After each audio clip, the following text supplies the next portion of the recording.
ساعت 3 شب اولین روزی که رفتی انگار رو تختم میخ ریختن، انگار بالشتم از جنس آتیشه. دارم دیوونه میشم، یه دقیقه هم نمیتونم به چیزی فکر نکنم. دلم میخواد پاشم خودم رو رها کنم، خلاص کنم، تموم کنم. کاش میشد یه بار دیگه.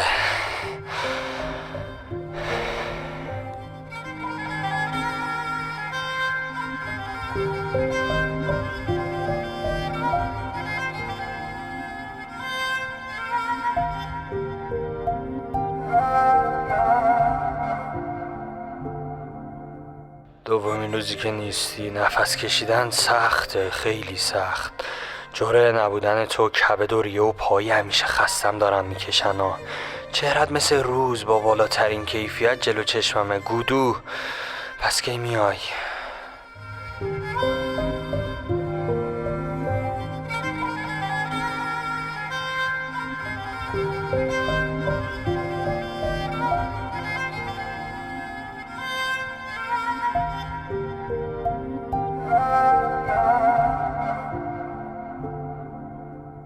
ساعت 6 صبح هفتمین روزی که نیستی. خواب تویدم. اونجا هم داشتیم دعوا میکردیم، ولی مثل همیشه من داشتم منت تو میکشیدم تا گریه نکنی. خدایا این عشق داره به خریت تبدیل میشه.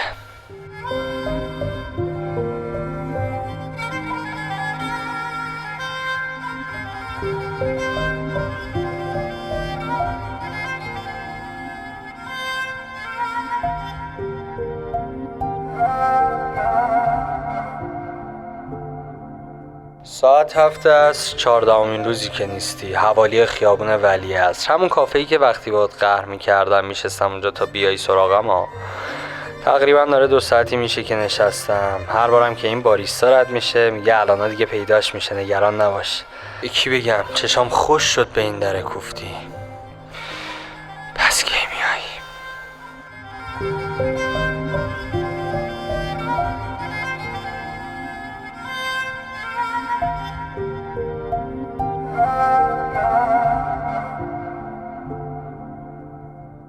یه ماه شد که از اون شب لعنتی گذشت. شبا راحت‌تر میخوابم، صبح پا میشم به کارام میرسم. هلوش ساعت 7 غروب که میشه تقریبا تا 11 شب، بعضن تا 1 شبم طول میکشه.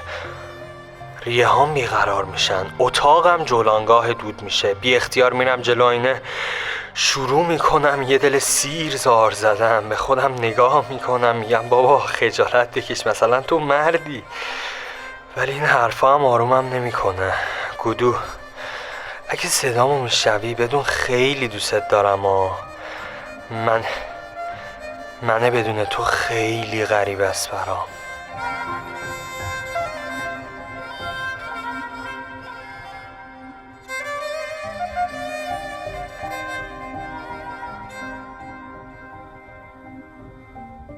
یک سالی شده که نیستی. نبودن تبدیل شده به عادت. بعد از رفتنت با تنهایی رابطه گرمی پیدا کردم.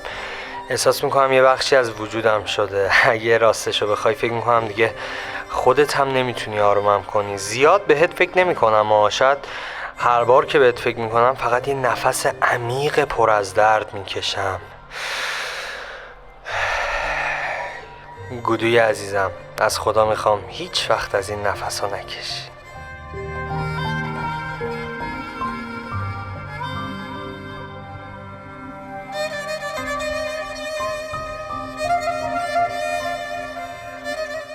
پنجمین سالگرد دوریمونه. نمیدونم کجایی و چه شکلی شدی، ولی هنوزم تو برای من همون گودویی ها، همون گودویی که معنی زندگی رو تو چلوندن لپاش میدیدم. چهرت هم درست و حسابی یادم نیست. شاید الان تو مال کسی دیگه ای، شاید دیگه حتی فکر کردم بهت هم کار درستی نباشه. امیدوارم حالت خوب باشه.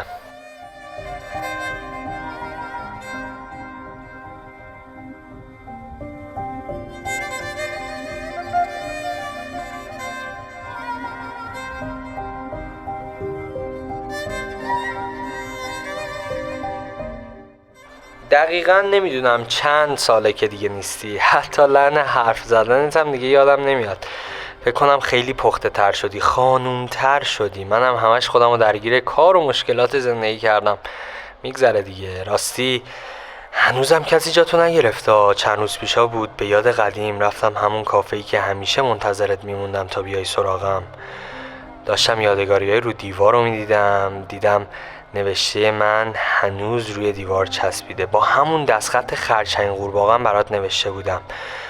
فکرشو نمی کردم که یه تیکه کاغذ بتونه داغ قلب منو تازه کنه. گودو، پس کی میای؟ به راستی که من به تمام چیزهایی که به تو مربوطه حساسیت دارم. گودوی من، خستم.